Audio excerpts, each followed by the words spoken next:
Olá, gente! Vamos dar início ao nosso conteúdo de genética quantitativa, certo? Bom, primeiro a gente precisa entender que a genética quantitativa ela é dada pelas características métricas, aquelas características que eu posso mensurar. E aí essas características têm algumas particularidades. Por exemplo, ela tem distribuição contínua, na grande maioria das vezes, podendo também ter uma distribuição discreta. Exemplo, a questão do peso e o tamanho da leitigada em suíno, certo?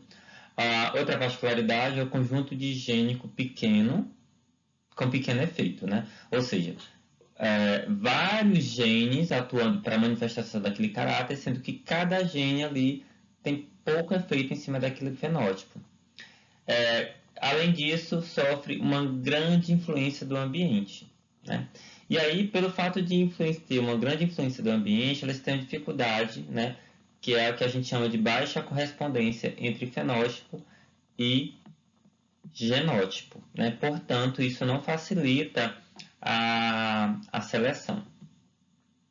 Então, essas características métricas, elas são observadas através do fenótipo, né? Que a gente consegue visualizar e mensurar. E aí, a partir disso, né, surge um novo conceito que é o valor fenotípico, né? Esse valor fenotípico ele tem algumas propriedades, né? Já que ele tem uma distribuição simétrica, portanto, a gente diz que tem uma distribuição normal, né? Ou assume isso, né? A gente vai dizer que esse valor fenotípico ele tem média, variância e covariância como propriedades da sua população, né? Então, isso é o que a gente chama de genética quantitativa, né? E temos exemplo aí, a produção de quilo de leite, o quilo de carne, o ovos, a fertilidade, enfim, alguns exemplos. Bom, como a gente acabou de falar, o fenótipo, a gente acabou de falar de fenótipo. Então, o fenótipo é o quê? Genética mais ambiente. Então, aqui nós temos a representação, né, de genótipo, né, a constituição genética do indivíduo, mas também tem o efeito do ambiente, né? Os dois efeitos atuando no indivíduo, né? E esse indivíduo está produzindo leite, aqui no nosso exemplo. Então, veja que a produção de leite é feita por um indivíduo, mas que esse indivíduo tem a influência da sua constituição genética e do ambiente. Então, o que a gente questiona, né, e o grande problema do melhoramento é mensurar o quanto da produção de leite veio do componente genético e veio do componente ambiental, tá? Sobre isso, a gente entra aqui nesses valores fenotípicos, né? Ora, se a gente falou agora há pouco que o valor fenotípico, né, é o valor observado, né, quando a característica é medida no indivíduo, e que esse fenótipo, né, ele tem componente genético e tem um componente ambiental, que nem a gente escreveu no slide anterior, cabe aqui a gente conceituar o que é genotípico e o que é ambiente. Então, o valor genotípico, né, é o agrupamento gênico que influencia aquela característica. Então, se eu estou olhando para um indivíduo, o agrupamento gênico que influencia aquela característica é daquele indivíduo, mas às vezes, né, a gente vai se deparar, né, sempre, né, com população. Então, se eu olho um fenótipo a nível de população, então a gente está dizendo que o grupamento genético daquela população está interferindo de alguma forma naquele fenótipo, tá? E o mesmo se aplica para o ambiente, né? Então, é o conjunto de todos os fatores que não é genético, né, que estão influenciando aquela característica.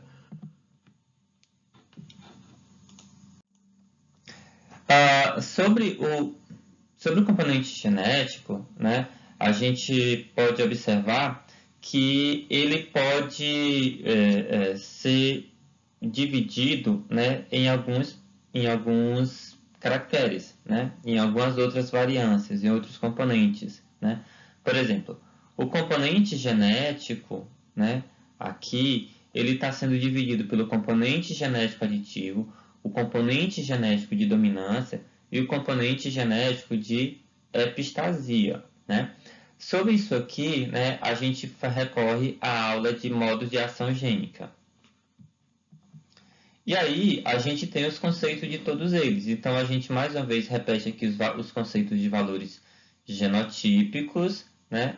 Aliás, valores fenotípicos, valor fenotípico, valor ambiental, né? E aí a gente tem os conceitos de valores genéticos aditivos, que nada mais é do que a soma dos efeitos médios de um gene que o indivíduo carrega, né? Já os desvios de dominâncias, ou o efeito de dominância, é o resultado das propriedades de dominância entre os indivíduos de cada locus, né? E o desvio de epistasia são combinações de genes de diferentes locus. Tudo isso a gente já discutiu na aula de modos de ação gênica. Se tiver alguma dúvida, recorrer a essa aula. Tá? Então, a gente pode reescrever a equação do fenótipo, né, que nada mais é do que efeito genético aditivo, mais o efeito genético de dominância, mais o efeito genético de epistasia, mais, né, o efeito ambiental. Tá? Então, eu só acrescentei aqui, no lugar do componente genético, eu botei os novos, os novos componentes, né, que fazem parte do componente genético. Então, veja bem que lá no nosso primeiro slide, a gente falou que o valor fenotípico ele tem a propriedade de ser descrito pela média, né? E aí a gente sabe que toda média tem uma variância, óbvio, né? Então, é importante que a gente trabalhe os nossos dados em função de variâncias, né? Então, é importante que haja variação na população e que essa seja possível de ser medido, né? Ou seja, não adianta a população ter variância, mas aquele fenótipo eu não consigo mensurar, né? A gente teve grande problema em relação a isso, por exemplo, com rendimento de carcaça, né? A gente mensurar rendimento de carcaça antes era muito difícil. Hoje a gente já faz estimativa através de ultrassom, através de alguns aplicativos de inteligência artificial, tá? Bom, os componentes nos quais a variância é particionada é chamado de componente de variância, né? É aquilo que eu falei. A gente viu agora há pouco na equação passada que o valor fenotípico é dado pela variância genética aditiva, de dominância, de epistasia, mais o componente genético, tá? Então, quando a gente pega esses componentes fenotípicos e descreve ele, cada um, né? Aditivo de dominância, de epistasia e ambiental, a gente está vendo nada mais, nada menos que a partição dos componentes de variância. Isso é assunto para a nossa próxima aula, porque a gente só consegue fazer melhoramento genético se a gente conhece os componentes de variância. Bom, os componentes de variância são relativos aos valores genotípicos e de ambiente, né? A gente acabou de falar, certo? Então, a partição da variância fenotípica conduz a um entendimento completo das propriedades genéticas daquela população. Então, o que leva a crer, né, que a partir do momento que a gente faz a partição dos componentes de variância, é válido para aquela população que a gente trabalhou. Então, as componentes de variância estimadas para uma população X não necessariamente se aplica para a população Y, certo? Se a gente trabalhou com X, aqueles componentes servem para a população X. Então, aqui a gente pode reescrever aquela equação, né, da variância genética, do componente genético em função da variância genética. Então, a variância genética é igual a variância genética aditiva, mais a variância genética de dominância, mais a variância genética de epistasia, né? E aí a gente tem, né, os conceitos de todos eles, né, que vocês poderão ver com calma na apostila que a gente já disponibilizou para vocês. Bom, já a variância ambiental, ela engloba tudo aquilo que não é,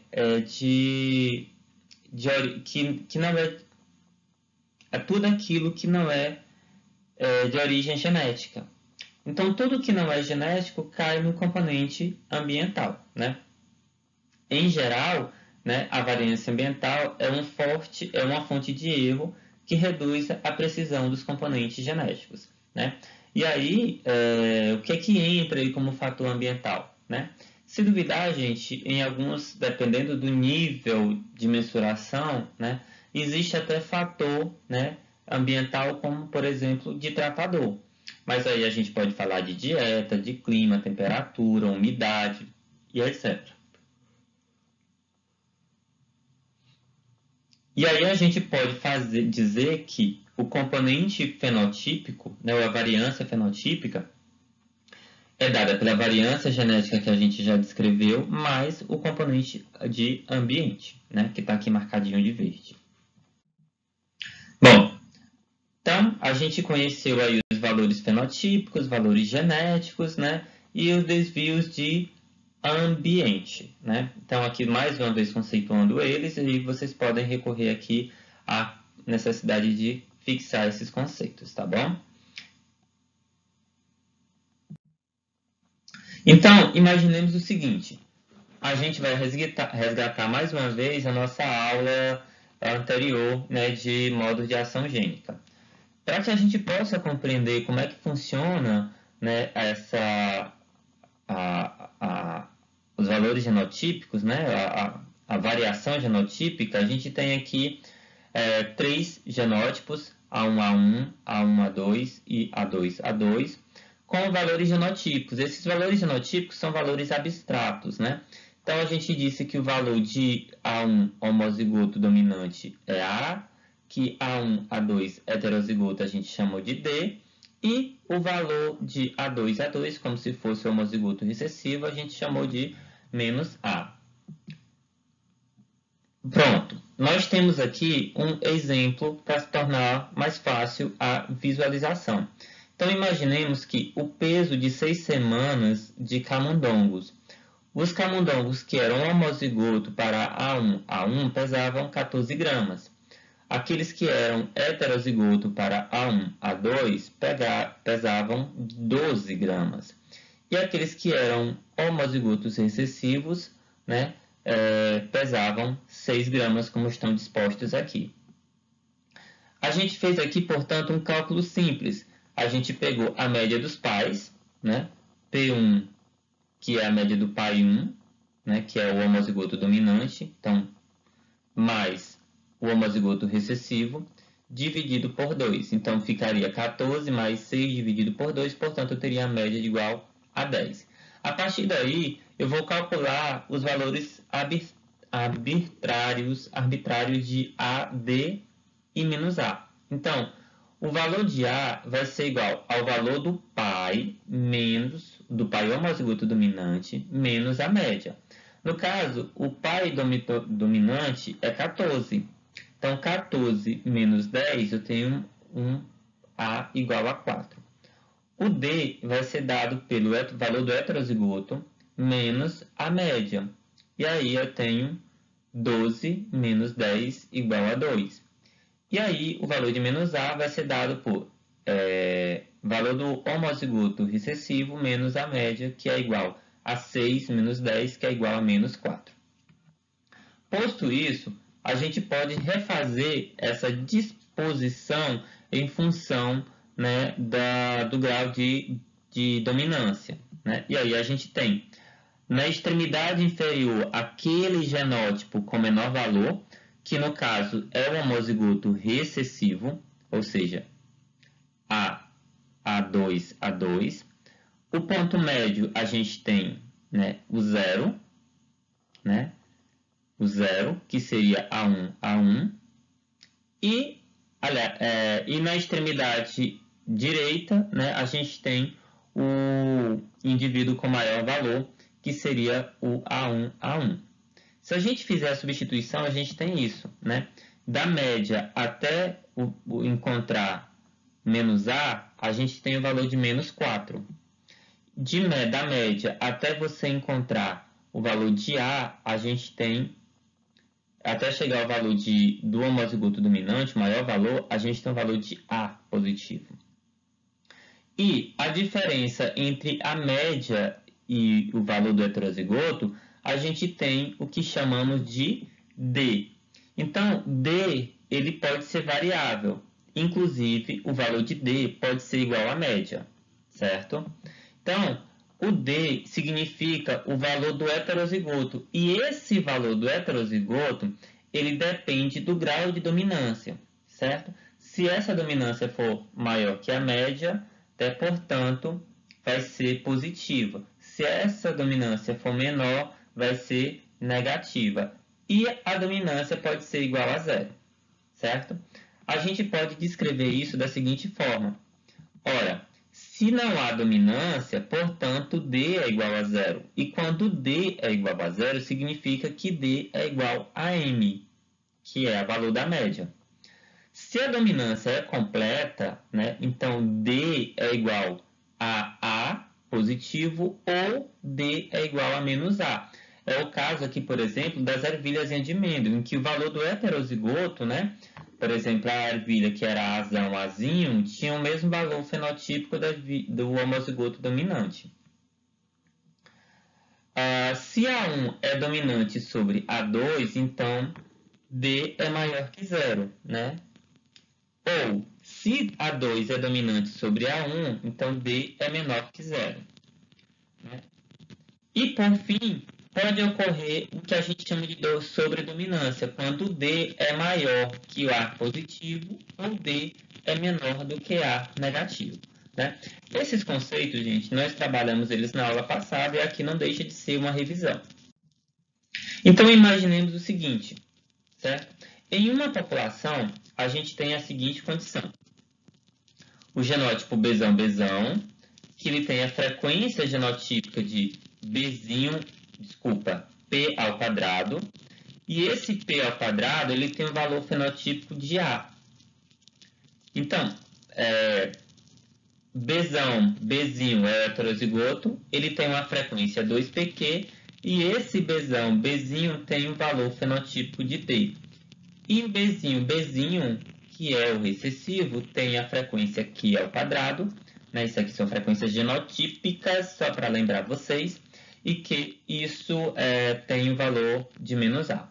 Então, se eu pegar P ao quadrado que multiplica A, eu tenho P ao quadrado que multiplica A, mais 2pq que multiplica D, 2pqd, mais Q ao quadrado que multiplica menos A. Quando eu faço esse somatório, eu tenho, portanto, a média de uma população, certo? E é interessante a gente observar que essa média ela é em função das frequências genotípicas e em função dos valores genotípicos, né? E, portanto, ela vale para uma população que nós estamos trabalhando. Então, a média genotípica dada aqui por M, né, é obtida pela soma dos produtos, né, que é a multiplicação, dos valores genotípicos, que no caso aí é A, D e menos A, pelas suas respectivas frequências genotípicas, P ao quadrado, 2pq e Q ao quadrado.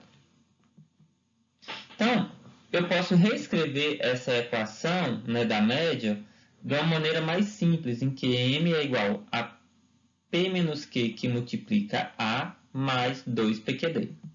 Em que P menos Q vezes A significa a frequência dos homozigotos, né? Ou seja, aquilo que é dado pela homozigose, né? Em função para a média, e o 2pqd nada mais nada menos que aquilo que é a causa do heterozigoto para a média.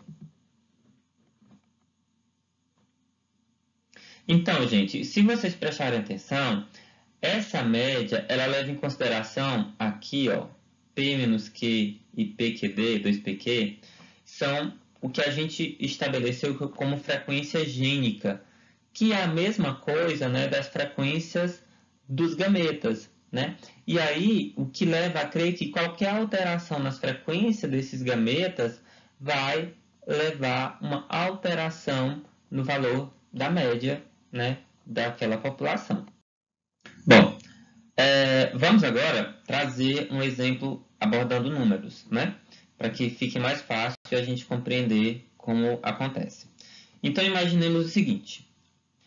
Para o genótipo A1A1, que ele tem uma frequência de P ao quadrado igual a 0,81, já a frequência do heterozigoto A1A2 tem a frequência de 2pq igual a 0,18, e a frequência de A2, que é o homozigoto recessivo, portanto, a frequência de Q ao quadrado igual a 0,1, nós temos aqui o seguinte exemplo, né? Então, cada genótipo com suas respectivas frequências e o valor de cada um, né? E aqui nessa coluna nós temos, né, o valor do produto. Então temos para o genótipo A1, né, a frequência de 0,81 que multiplica o seu valor, que lá a gente tinha observado nesse mesmo exemplo dos camundongos que era 14. Então, 0,81 vezes 14 me dá o total de 11,34. A2 heterozigoto tem a frequência de 0,18, que multiplica o valor do heterozigoto, que lá naquele exemplo é 12. Portanto, tem o valor aqui de 2,16. E 0,1 é a frequência de Q ao quadrado, que multiplica 6, que é o valor do genótipo, né? Então, portanto, eu tenho 0,6. Quando eu faço esse somatório, 11,34 mais 2,16 mais 0,06, eu tenho a média igual a 13,56, certo? Então, isso é o que a gente chama de média da população. No entanto, a gente está trabalhando ali, né, com um locus, mas a gente sabe que para uma determinada característica quantitativa, existem vários locus daquela mesma forma ali. Então, a gente pode dizer que, para o efeito médico do gene, né, as propriedades genéticas da população deve-se considerar a estrutura familiar, de que não há transmissão de valores genotípicos de uma geração para outra, mas sim de seus genes. Bom, o que é que eu quero dizer o seguinte? É que o indivíduo ele pode ter o melhor valor genotípico possível. Perfeito, esse é um touro ou uma matriz com melhor valor genotípico. Mas ele não passa o seu valor genotípico para seus filhos ou para suas filhas. O que ele passa é uma amostragem de seu genoma, dos seus genes, certo? É isso que fique bem claro. E obviamente que essa amostragem que ele passa para o seu descendente tem uma importância, né? A gente vai discutir mais à frente. Outra coisa interessante é que as variâncias genotípicas na população ocorrem devido à junção aleatória de gametas dos pais, né? Então, são vários pais, né, entre machos e fêmeas, que têm constituição genética diferente e que se cruzam aleatoriamente e que, pelo fato de ser aleatório e de serem todos diferentes, geram variações genotípicas, né? Então, essa variação genotípica ocorre pela junção aleatória desses gametas. E aí é interessante a gente dizer, né, que cada indivíduo tem o seu valor genético. E aí a gente pode especificar esse valor genético de algumas formas. Por exemplo, ele pode ser definido como 2 vezes, né, a média da progenie menos a média da população. Ou seja, imaginemos um touro para a produção de leite. Então, os filhos machos dele não vão produzir leite. Óbvio, né, que macho não produz leite. Mas as fêmeas produzirão leite. Então, como é que eu posso mensurar o valor genético desse touro para leite se ele não produz leite? Então, eu posso fazer isso em função das fêmeas. Então, as fêmeas, filha desse touro, né, vão produzir uma média, sei lá, de 5.000 litros, 5.000 quilos por lactação. Então, essas fêmeas têm uma produção, as fêmeas, filha desse touro, têm uma produção média de 5.000 quilos. E a média da população, ou seja, a média de todas as fêmeas, que não necessariamente sejam só filhas desse touro, né, produzem 4.500. Então, o que é que eu vou dizer? Que o valor genético daquele touro vai ser igual a 5.000 menos 4.500 vezes 2. Portanto, o valor genético desse touro seria 1.000 kg. Uma outra interpretação dessa mesma equação aqui é o que a gente chama de DEP, né? E aí, por exemplo, quando eu digo qual é a DEP daquele touro, né? Qual é a DEP daquele touro? Nada mais é do que a metade do seu valor genético. Ou simplesmente a média da progênie menos a média da população, certo? Outra coisa que a gente pode calcular o valor genético, né? Mas aí aqui a gente desconhece isso aqui e, portanto, a gente faz isso nos modos, no mundo teórico, né? Por que eu estou falando de mundo teórico, né? Porque a gente ainda não conhece todos os genes que estão interferindo na característica. Hoje, com o advento dos marcadores moleculares, a gente já consegue fazer algumas marcações e definir quais são alguns marcadores que estão influenciando ali. Por exemplo, se você pegar a característica de peso ao nascer, em alguns estudos, você vai ver que tem vários marcadores interferindo naquela característica. Mas a gente não pode ser categórico e dizer que aquilo que a gente observou são todos os genes.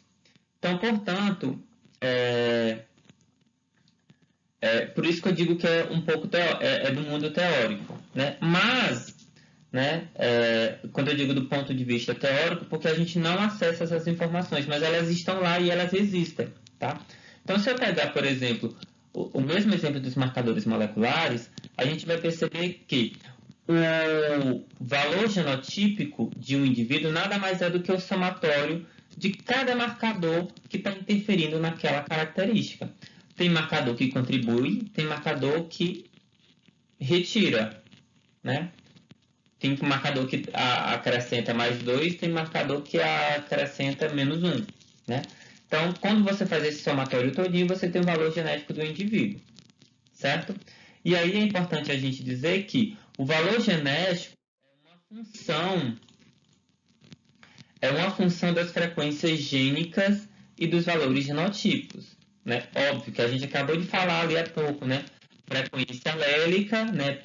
Do P, frequência alélica P e Q, né? Que estão multiplicando lá os valores genotípicos A, D e menos A, que a gente viu lá na primeira equação da média.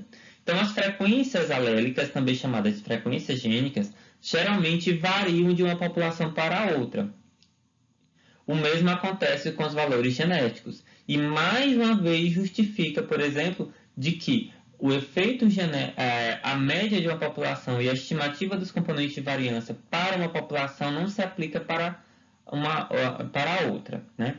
Os valores genéticos são específicos para a população, já que dependem das suas frequências gênicas e, obviamente, dos seus valores genotípicos, né?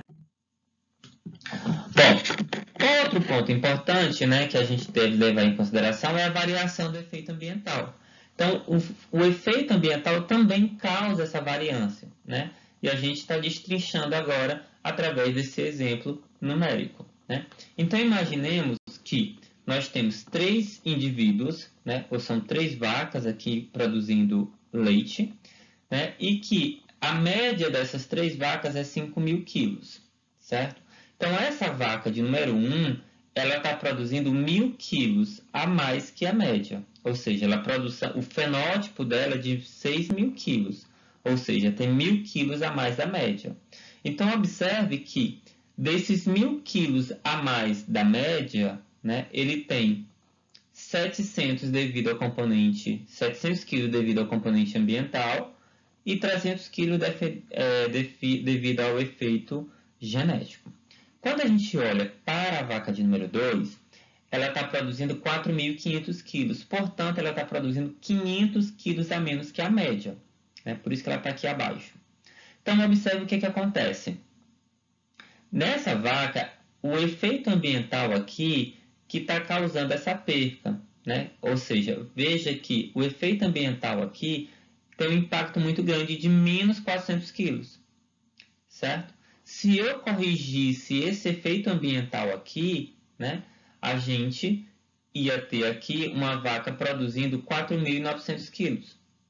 Isso seria uma perfeição, porque a gente tirou todo o efeito ambiental e a única interferência que está fazendo com que ela esteja produzindo abaixo da média seja os 100 quilos devido ao componente genético.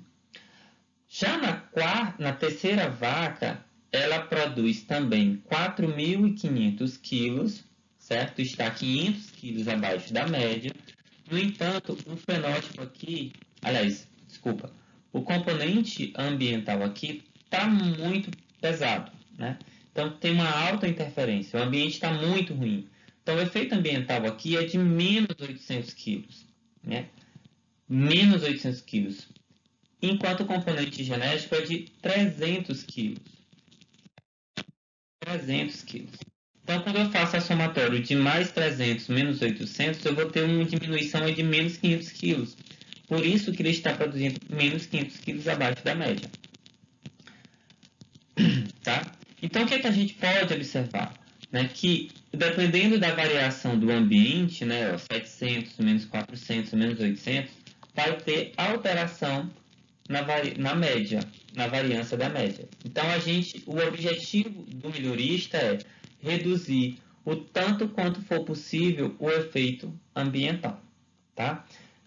Bom, meus queridos, a gente fica por aqui por essa disciplina, né, por hoje. Na próxima aula a gente continua sobre dando continuidade ao conteúdo da nossa disciplina. Um abraço e até mais.